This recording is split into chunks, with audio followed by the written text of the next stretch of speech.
The Safe and Sound Protocol is an extremely powerful polyvagal intervention when performed correctly. But there are some misconceptions out there about how it works. I wanted to clear those up with you today so that you can have an effective healing journey in your long COVID recovery. I've also heard many people say that they're upset that you have to pay for the Safe and Sound Protocol. Dr. Stephen Porges invented the algorithm that the Safe and Sound Protocol is based on, and he worked his whole life on polyvagal theory. And if you worked really hard on something that you had invented, wouldn't you want to be paid for it? Hi, I'm Sally Riggs, psychologist, fellow long hauler, and your long COVID coach. So the Safe and Sound Protocol is music. It is music that has been manipulated to tease apart the high and the low frequencies so that only the middle frequency remains. And there's something super special about this middle frequency.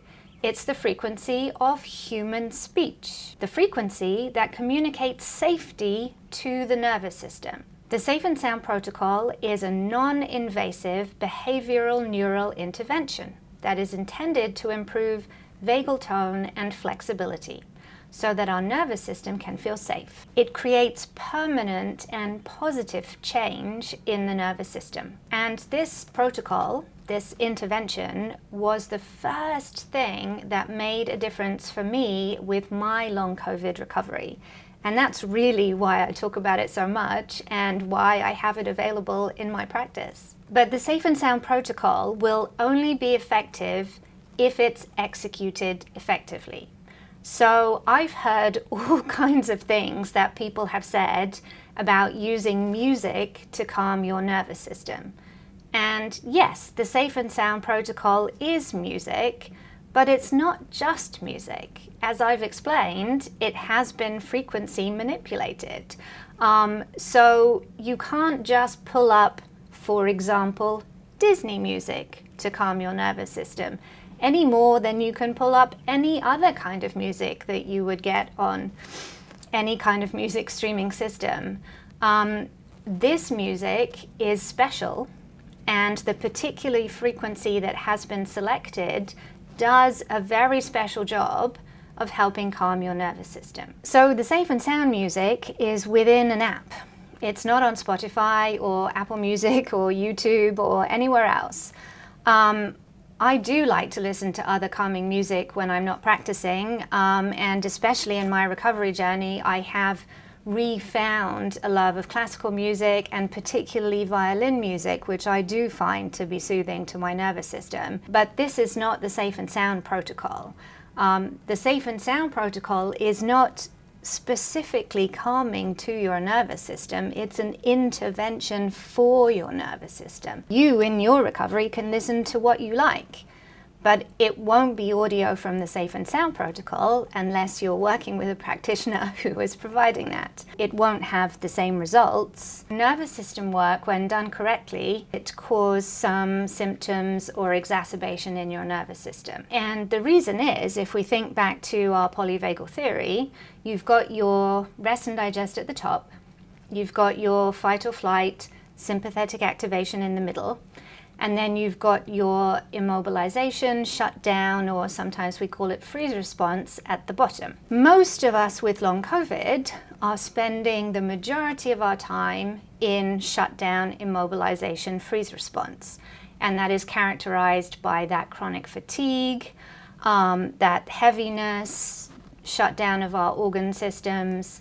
And in order to get back up the ladder, as they call it, we do need to move through sympathetic activation. That has associated with it anxiety, hypervigilance, insomnia, restlessness, and we can also find, obviously each of our long COVID is different, but some of our MCAS or POT symptoms get triggered in that sympathetic activation. What we want to be mindful of is, if you are doing a nervous system intervention and it's relaxing and calming and chill, you're not actually doing anything to your vagus nerve. Obviously, we don't want to overwhelm the system and have you completely, symptomatic and then have a huge crash.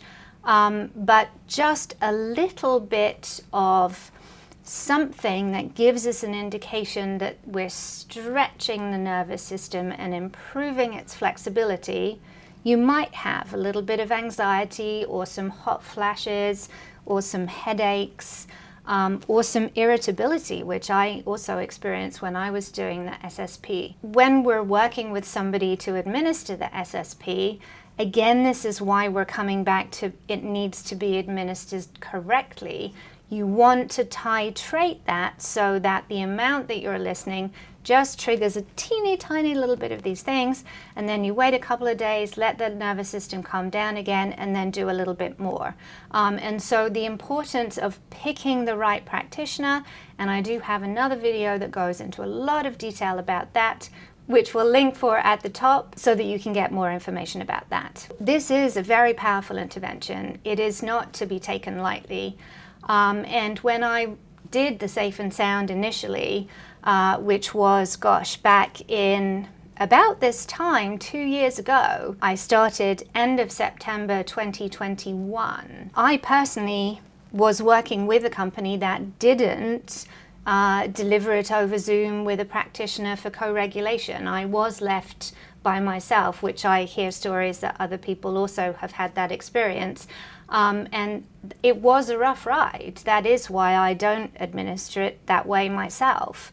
And for example, even though I'm a psychologist and I knew that these things could happen, it was a little bit scary. And the thing that I remember as the most kind of serious of all this was, I think it was one Sunday afternoon, and I lost all feeling in my forearms, so literally hands all the way to my elbows didn't work. I couldn't pick up my phone or text or anything, and I had just managed to get through the shower, and so I was in the bathroom, sitting on the toilet in my towel, letting my heart rate come down, and ended up just lying on the floor for about 20-30 minutes until they came back again, because I couldn't get up, I couldn't do anything. So if I hadn't known that this is normal, I would have been very scared. And that's why the way that I administer the Safe and Sound protocol in my practice is to go very slowly and very carefully. And again, that speaks to cost. Obviously, if you're going to do this on Zoom with a practitioner, then you're also going to pay for the sessions on Zoom with the practitioner. And that isn't going to be as cheap as if someone just gives you access to the app and says, off you go, do it yourself.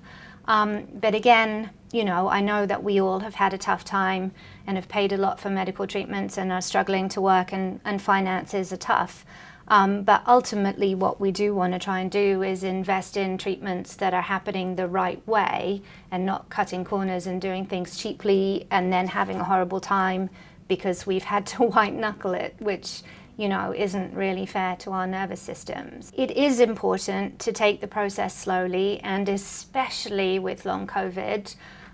You've heard me talk a lot about our trauma history and more than likely the relationship between pre-existing trauma and getting long COVID. And not all practitioners are aware of that. Some people can do the Safe and Sound protocol who don't have long COVID very quickly, but that is not us. We need to work within our window of tolerance. We need to work with an experienced professional who understands long COVID and or trauma at least, and that is really important. So it isn't just listening to music on Spotify, and it's definitely not listening to Disney music just quietly in your own apartment. Now that you understand exactly what the Safe and Sound protocol is, and also what it isn't, why it's so important, and some of the side effects that might come up from an effective session, I'm curious to know, do you think it's right for you? Let me know in the chat. Please comment any questions that you have and that I haven't answered here. And if you're ready to take the next step, we open the SSP group monthly, where you'll be led by an experienced coach through the process that we discussed today. And by experienced, I also mean that the majority of them actually have long COVID and have recovered themselves using the SSP. And if they don't have experience of long COVID, they have experience of chronic illness and have also used the SSP themselves. If you are interested, just reach out to hello@sallyriggs.com. I hope you have a tolerable week, and I'll see you soon.